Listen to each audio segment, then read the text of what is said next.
Hey, what is going on, guys? It's your boy here. Welcome back to the channel. Today I'm coming at you with the deck that I've been playing for the last 6 tournaments now. 1 online, 4 locals, and 1 case tournament. This deck has been performing outstandingly, and it's going to look pretty much like zombies off the bat. You're half right. It's Zombies Horus Centurion, or what I like to refer as ZEC. ZHC for short. If you know me very well, the first deck I ever played was Zombies. And I'm talking about like original Yu-Gi-Oh! First deck I ever touched was Zombies. With like Pumpkin, the King of Ghosts, and all the other like old stuff. Snake Hair, Mammoth Graveyard. And over times, I've played stuff like Eldritch, regular Zombie World, and when I decided to, like, okay, I want to play something different. I tired of playing Snake Eyes all the time, and I took a look at the meta. There's Tenpai, which is heavily prevalent. There's Voiceless. There's other Snake Eyes. There's Chimera, floowundereeze, Yubel. And I wanted to figure out a counter to some of the most heavy, dominant matchups. A lot of the other decks there, though, are like, you can play whatever deck you want, and they have like a decent matchup no matter what. Against Yubel, floowundereeze, Tenpai, I struggle the most. I also forgot to throw in Paleo tier in general in there. So one deck that I decided to put together to counter all that is Zombies, because Zombies have access to Zombie World, and Zombie World on its own shuts down those 4 decks that I just mentioned: Paleo Tier, Yubel, floowundereeze, and Tenpai. And this deck has had great success. This deck takes a shit on Tenpai. I proved that already. I flushed the guy out 2-0'd Tenpai. He went first, and I went second. Both the other times. Well, he went first game 2, and I went second game 1 because he won the dice roll. Point being said, this deck has an incredible matchup against those 4 decks, and I'm going to showcase you guys the deck that I've been using the last 6 times. Let me guys know what you guys think about this down in the comments below. I'm very passionate about zombies in general. So yeah, let's get right into it. It's 46 cards. If you guys going to enjoy the video, leave a like and subscribe. Not going to explain to you guys much of the card effects, but I am going to explain to you like some of the ratios wise as I went down. Also, this deck is going to be in by engine. So like I'll start out with the Zombies, then I'll have the Centurion, then Horus. They'll all be categorized with the same monster, spells, and traps, all related to the same engine. Okay? So it might be a little out of order for some's tasting, but I apologize, but that's the way I have this deck profile sorted out. Alright, so starting off with the Zombie engine. We are, of course, playing the one main man who I've used in every format since the card came out, is Plague Spreader Zombie, and that included Edison as well. One of my favorite cards in Edison, too. Yeah, this card just a free level 2 reborn.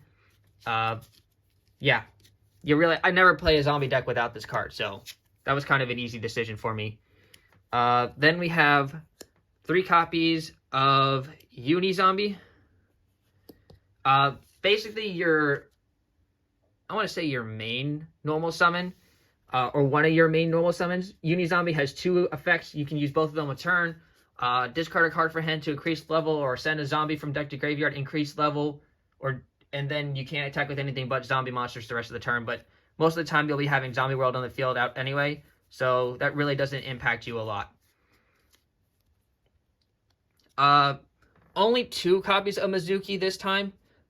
Instead of playing 3 copies of Mizuki like some normals do, I wanted to not have as many dead cards in hand, because normal summoning Mizuki on its own does nothing. You really want to discard this card to the graveyard.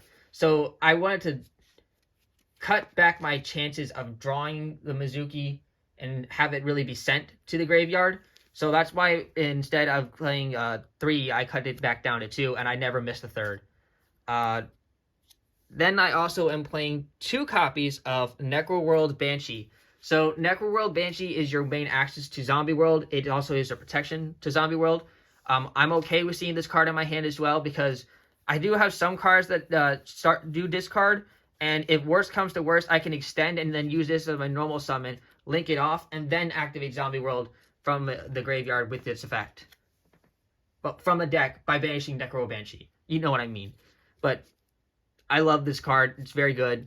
Getting straight access to Zombie World is insane. Then a secondary normal summon, not the greatest normal summon, but it's really in here for an extension. That's 1 copy of Gozuki. Gozuki's in here because if people don't remember, Gozuki has a secondary effect. If this card is sent to the graveyard, doesn't say how it's sent, is if it's sent to the graveyard, banish a zombie type monster from your graveyard, except Gozuki, special as zombie type monster from your hand. It's an extension. It can also act as a normal summon to send any zombie monster you want from your deck to your graveyard, which means I can get access to Zombie World or dump in one of our 2 big zombie boss monsters in the deck. So I really like this card. Also, it's a not different type. So if you were playing or want a side deck Arch Nemesis Protos, which you can in this deck, but I chose not to simply because consistency reasons. Yeah. But you could, and also it helps you play around Protoss as well. So yeah, continuing on, one of the 3 another toolbox that we have for the zombie is 1 copy of Changshi the Spirito. It's another Foolish Burial, and it's also a level 6 extension.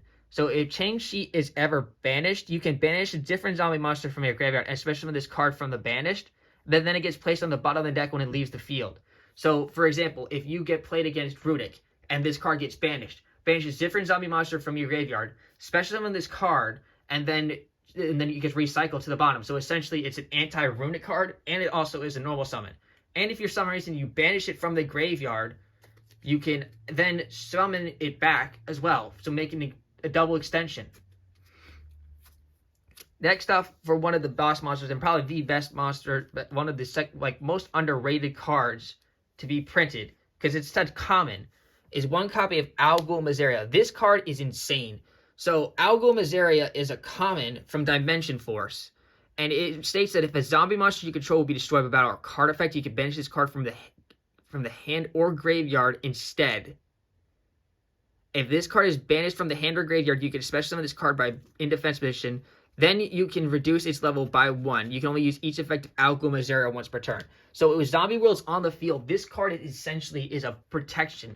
Anti-protection for anything. If Zombie World's on the field and your opponent goes Raigeki, trying to clear your whole zombie type, your whole board, you go Algul Mazaria, banish it, your whole field stays.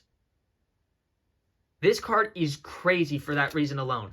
It's a free body, it's a blocker, it just basically makes your opponent waste resources to try and get rid of it, whether it be a DD Crow, and they can't bestiolate either because it's not a dark or a light, it's an earth attribute. So this card is highly underrated and is definitely a must play if you're playing a zombie deck. I at least have 1 copy. Never would play more than that unless you're desperately trying to get in the graveyard. And then the ultimate king of the zombies and best boss monster printed out of a structure deck, and that's Doom King Baldarach. This card is just double interruptions for your opponent. As long as you have a field spell, you basically bring it back during the standby phase in defense position. And then the last spells we're playing for the deck is just 2 copies of Zombie World. No more, no less. I don't even need a third. I think 2 is perfectly fine. Never really missed a third either, because 2 is usually enough, and I don't want to brick on it, because we do play 2 other field spells in the deck as well, which you guys see later on. And yeah, that's it for the zombie package. Moving on to the next engine. Next engine we have is Centurion. It's a small Centurion package. It consists of 2 copies of Centurion Primera. I decided to play only 2 copies instead of 3. I know some people would like to play just 1, but I actually needed like another good level 4 tuner for some plays that I have in this deck. So for that reason alone, I decided to up this count from 1 to 2. Simply put, because it not only gives me access to more Centurion engine, but it also provides me that level 4 tuner that I desperately need. 1 copy of Trudea, another starter for the Centurion engine, also another good combo piece to help make level 8s, whether it be for using for AZs or synchros.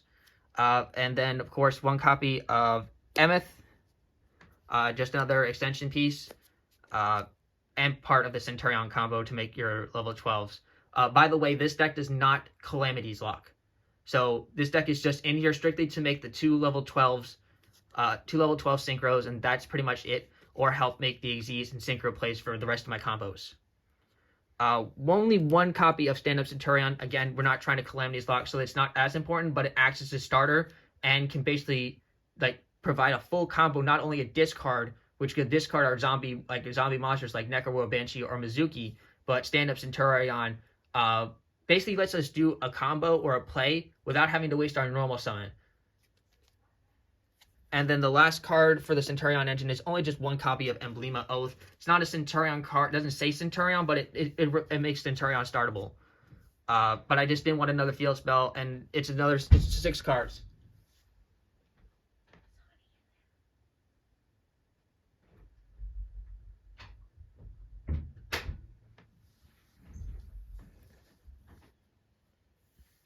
So yeah.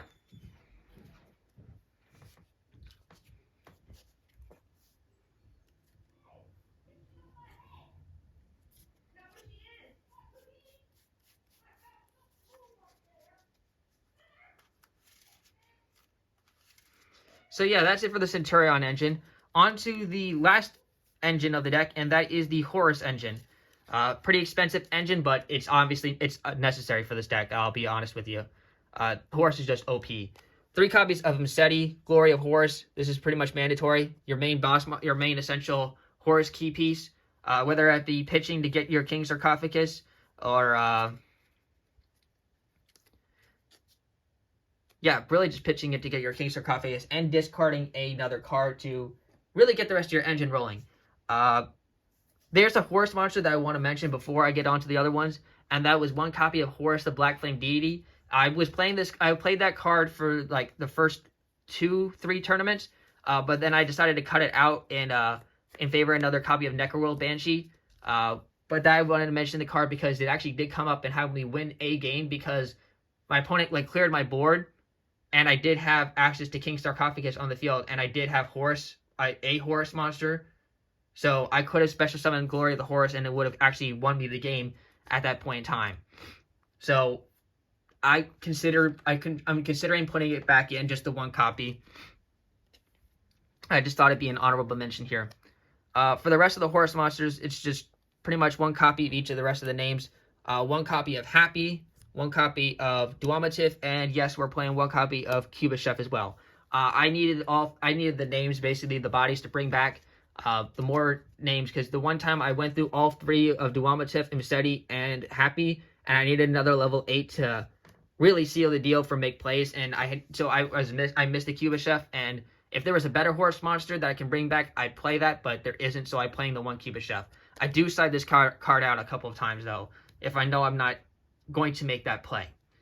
Then, of course, we're playing 3 copies of King Sarcophagus. I opted for 3 instead of 2 because this card also is another way of discarding our zombie pieces to the graveyard as well, or sending them to the graveyard as well, and gets access to our level 8 plays, facilitating pretty much a lot in one thing. And also makes your opponent waste interruptions, because they will try to get rid of this card a lot, whether it be Cosmic Cyclone or Ash Blossom or Ghost Ogre. And then the last card is just one copy of Walls of Imperial Tomb, which is one of the 4 field spells we play in the deck. Now all of them are revealed. 2 Zombie World, 1 copy of Stand Up, 1 copy of Walls of Imperial Tomb. This card is not only a starter, and when I was playing the Black Flame Deity, this card was also a draw and also act like a removal. That's it for the Horus package. Then this monster is the only monster in here that's just a non-hand trap, but not part of an engine either. And that's just 2 copies of Blackwing Sharnga the Waning Moon. I was playing Assault Synchron at first, and yes, Assault Synchron is great, but I realized I was only really making Chen-Ying, and I had so many other times that I could make another level 10 Synchro.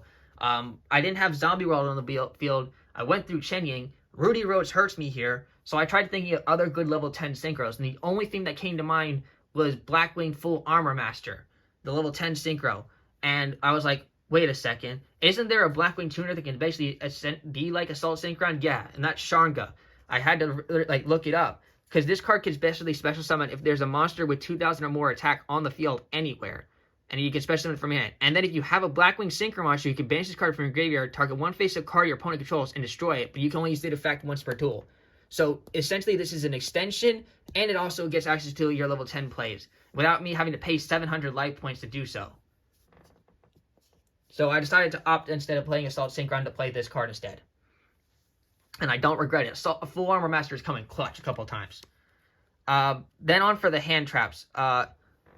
Just straight 3 Ash Blossom and Joyous Spring, 2 copies of Effect Veiler, 1 copy of Nibiru the Primal Being, and 3 copies of Infinite Impermanence. That's it for the that's really it. Just straight 12 hand traps. Don't miss any ratio. Like, don't miss anything here. I pretty much have everything I need in here, and then the rest of it's in the side deck. And I like the 12 ratio. Then counteraction cards. We have 2 copies of Crossout Designator to help us facilitate going on with our plays. I'm never afraid of Droll. I have the 1 Nibiru in here. I'm pretty much set. And the last cards are just really other utilities as well. Like 1 copy of Triple Tactics Talent, 1 copy of Forbidden Droplet, and 1 copy of Foolish Burial. These cards are great. This card's just there because Triple Tactics Talent is just insane. That's it for the main deck, guys. Like I said, 46 cards. Yeah, it's been doing amazingly well for me. I hope you guys try it out and let me know what you think. And if you guys want to see a combo tutorial of how I can end on a couple of boards or hand trap, like test hands I play with this do with this deck, let me know down below. Also, questions down below, I can also answer that. Let's go on to the extra deck first. For the extra deck, we have 1 copy of Underworld Goddess of the Closed World. This card is like your secondary boss monster. Also helps get rid of problematic monsters on their opponent's field. 1 copy of Dahark, the Dark Charmer. I actually don't make this card as much. The only really time I've made this card is when I'm trying to make Underworld Goddess of the Closed World. That's pretty much it. I haven't really made this card any other time. It's honestly somewhat a cuttable card. Like, you could cut that card and put in Sky Slayer Typhon, which I considered a bunch of times, but then when I did that, I missed, like, dang it, I'm missing 1 extra body I need for Closed Goddess. And that's when Dahark comes in. Because we're not playing, like, Appaloosa, we're not playing Axis Code, it's not needed in this version. Or I'm not trying to aim for that in this version, I should say. Then I have 1 copy of Vampire Sucker. This card's just amazing. On its own, it gets, like, to facilitated draws. Sometimes I make this card just to help get access into an extra card in my hand and to refresh it. Then obviously, like, mandatory cards, like you have your 1 copy of SP Little Knight, which is just the broken boss link monster for, like, right now every deck plays this card. And then 1 copy of IP Masquerena to round it off. Another great card to help make the Underworld Goddess of the Closed World or SP Little Knight during our opponent's turn. That's the only link monsters we play in the deck. It's just 5 link monsters. Onto the synchros, and this is like the main bulk of the extra deck. The rest is just these synchro monsters and 3 Xyz monsters. So yeah, let's get into it. We have 1 copy of Centurion Auxilia, and 1 copy of Centurion Legatia. We are playing the 2 Centurion monsters as our level 12s that we are playing in the deck. There's not many great level 12s. Plus, this also just helps out the rest. So why Auxilia is in here is because, not to search really for the Centurion card, but because of its secondary effect, where face-up cards in your spell and tracker zone can't be destroyed by card effects. So if our opponent is not using Cosmic Cyclone, it helps protect our King's Sarcophagus is out. And then Legacy is in here for not only a draw, but also a destruction on our opponent's field, which is just really good on its own. And then it also helps protect our monsters that are under 2,000 attack points, so they can't be destroyed by battle. So both of them have come up in handy a couple of times each. And they're also generic as well. They're not restricted, so I can make them with zombie monsters. And we're playing 1 copy of Psychic End Punisher. This card is great because you can come up with this card by using a Horus monster and either Ash Blossom and Joyous Spring or your Uni Zombie. And then it acts as a really hard boss monster for our opponents to clear up, and also a last-ditch effort to really score some points at the end. On to the level 10s, we have obviously the one copy of Chungus Bungus, or Chenging, the only great level 10 right now that's generic, because Baron's gone. Blackwing Full Armor Master, I mentioned him earlier, card's great. You have to make this card with Sharnka plus a level 8, whether that be the Horus Centurion, Primera Emeth, or Doom King Balderox. Then the one copy of the card that I still play this card because it comes up with maybe 1 and 2 games. That's one copy of Red Eyes Zombie Dragon Lord. I opted to play this card over a level 8 synchro because there's only one level 6 that we have in the deck, and that's the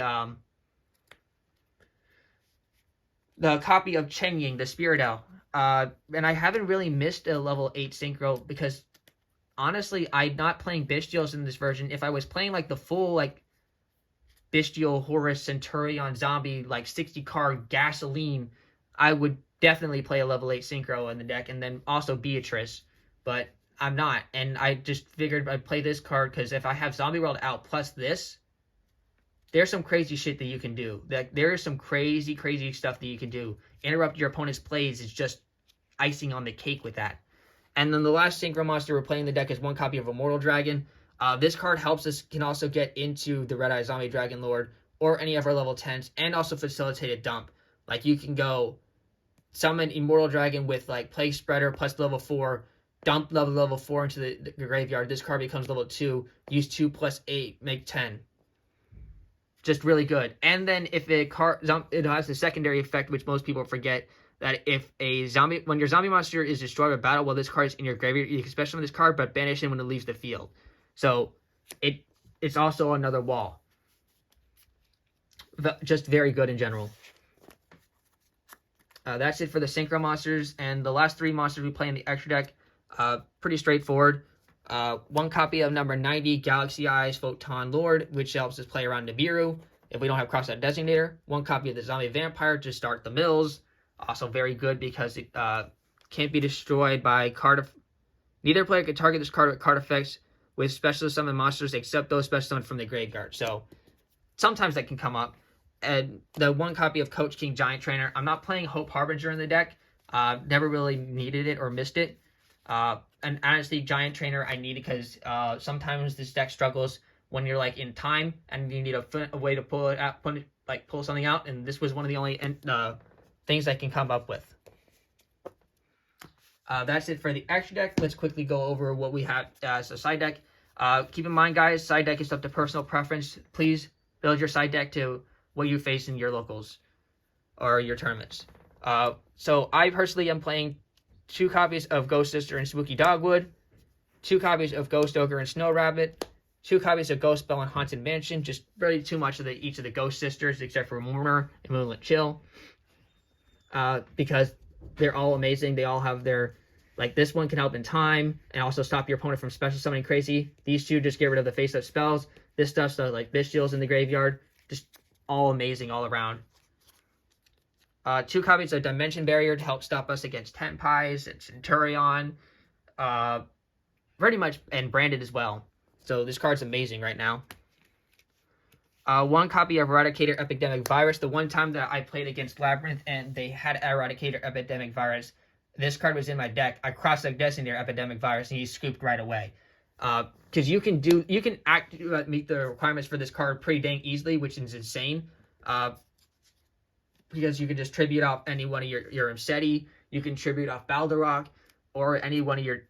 That's pretty much really your main ones that you tribute off with, but this card is insane, too, because it screws over a bunch of matchups, if you're playing against Rescue Ace, or you are playing against Yubel, and you declare spells, it destroys the Nightmare Pain, the Nightmare Throne, the ones in the hand. It screws up a lot of their plays. But I only played the 1 copy because I didn't need to make room for their other stuff in the deck. And the card is just, You don't need to see it, but if you see it, it's amazing. Yeah. Then the third copy of Crossout Designator in the side deck. And then, like, removal. 1 copy of Dark Ruler No More to help us going with our second place in break boards. Then back row removal being 1 copy of Lightning Storm, 1 copy of Harpy's Feather Duster, and 1 copy of Cosmic Cyclone. And that's it. That's it for the deck, guys. I hope you guys enjoyed the deck profile. Leave a like and subscribe. Comment what you guys think. Any changes you would make. Any questions, let me know down below. I'll be happy to answer them. And yeah, I hope you guys have a fantastic day. This is your boy, signing out. Peace.